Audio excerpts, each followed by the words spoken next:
Seorang Yahudi Israel bernama Profesor Moshe Sharon dari Universitas Hebrew Yerusalem mengatakan bahwa semua nabi adalah Muslim dan semua tokoh besar dalam sejarah adalah Muslim. Inilah penjelasan lengkapnya.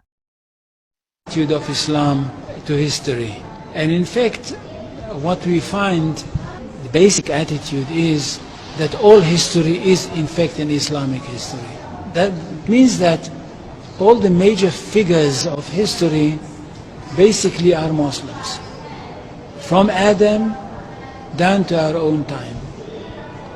So if the Jews or the Christians are demanding something and basing it on the fact that there was a king called Solomon or a king called David or a prophet called Moses or Jesus, then of course what they are doing, that saying something which is not true, or in fact they don't know that all these figures were basically Muslim figures. They were, in fact, since the creation of the world there is only one religion, and this is the religion of Islam.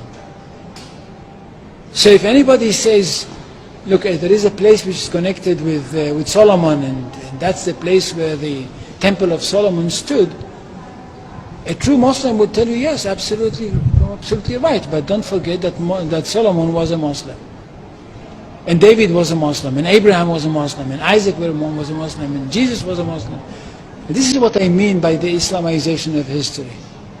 And you can understand that through Islamization of history, you've got Islamization of geography. Anywhere which was connected with these people, or with these prophets, which were all Muslims, becomes a Muslim territory. And therefore, when Islam was not in that area before Muhammad came to it, but it should have been there. In that area, I mean in the Middle East or other parts outside the Middle East, which are now Muslim parts.